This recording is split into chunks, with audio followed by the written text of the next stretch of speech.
Have you ever had that feeling where you walk into a room and you just know something is wrong? The air is still, it's too quiet, and the hairs on the back of your neck stand up. Now imagine that feeling, but instead of a single room, it's an entire town. One day it's a bustling community filled with hundreds of people, working, eating, sleeping. The next day, they're all gone. Not just moved away, but vanished.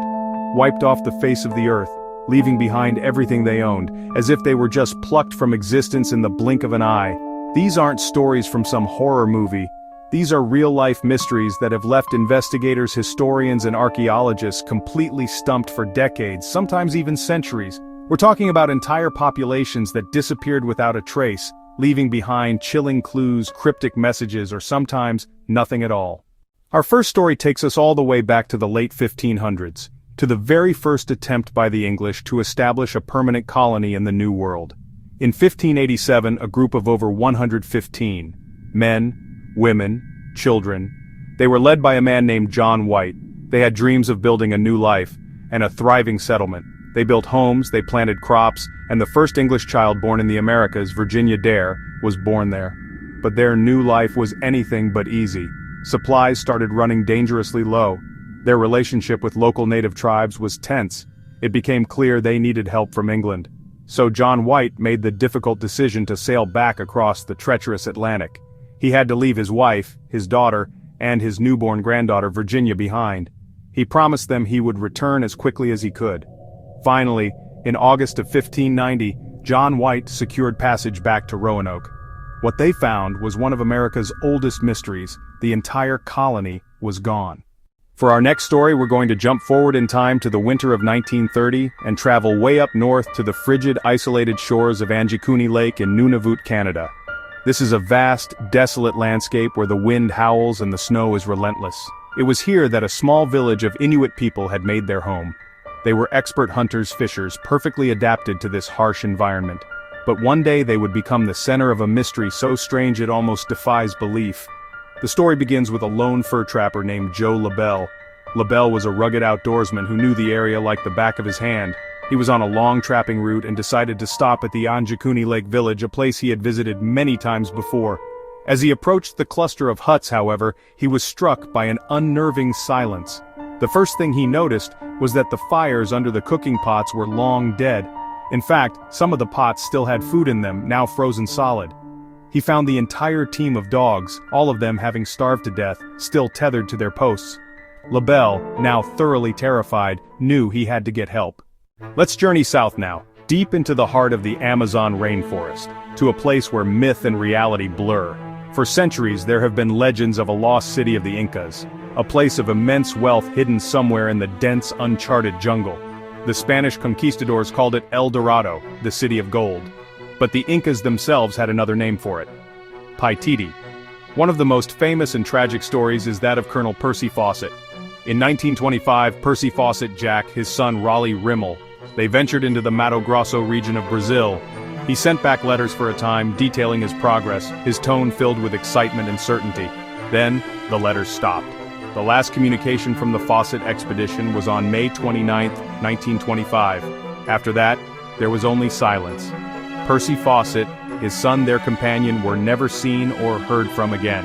They were swallowed by the jungle, becoming a part of the very mystery they were trying to solve. Their stories becoming just another whisper in the endless green of the Amazon. Our next case takes us to Brazil in the 1920s, to a small remote town that supposedly existed deep in the state of Bahia. The town was called Hoer Verde, which translates to green hole. It was a community of about 600 people, living a quiet, isolated life, cut off from most of the modern world. The story first came to light when a group of travelers stumbled upon the town. The town of Hoer Verde was completely deserted, homes were left open. Personal belongings were scattered about as if the owners had just stepped out. There was no one there, not a single soul out of the 600 residents could be found. But what they found in the schoolhouse turned their blood to ice. On the blackboard, a message had been written in chalk: "There is no salvation." What could this possibly mean? The travelers also found a single, recently fired gun on the ground near the schoolhouse. An investigation was launched, but it led absolutely nowhere. There were no bodies, no signs of a struggle. And the haunting words, "There is no salvation" on a blackboard is a powerful, unsettling one that sticks with you long after you've heard it. For our final story, we travel to the sun-scorched Thar Desert in Rajasthan, India, to the ruins of a village called Kuldhara. Today, Kuldhara is a popular tourist destination, known as one of the most haunted places in India. But 200 years ago, it was a prosperous village, home to a community of Paliwal Brahmins. They were known for their intelligence and their advanced knowledge of agriculture, managing to grow crops in the harsh desert climate. The ruler of the region, a powerful and corrupt minister named Salim Singh, set his sights on the beautiful daughter of the Kuldhara village chief. He gave the villagers an ultimatum: hand over the girl, or face his wrath. He threatened to impose impossible taxes that would ruin them and even resort to violence if they did not comply. The Paliwal Brahmins were a proud community, so the chiefs of all 84 villages held a secret council. They made a pact. Rather than submit to the minister's demands, they would all leave. And so, under the cover of a single night, the entire community gathered what little they could carry and slipped away into the desert. They moved in absolute silence, a ghost army of men, women, and children melting into the darkness. When Salim Singh's men arrived the next morning to collect the girl, they found a ghost town. And there you have it.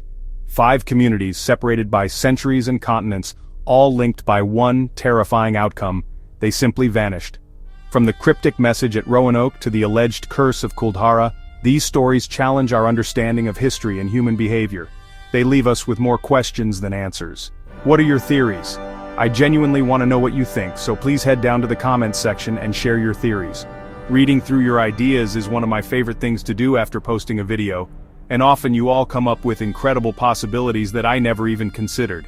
If you enjoyed diving into the unknown with me today, and you want to hear more, make sure you hit that subscribe button and turn on notifications so you don't miss our next journey into the strange, dark, and mysterious. Thank you for spending your time with me today, and I'll see you in the next one.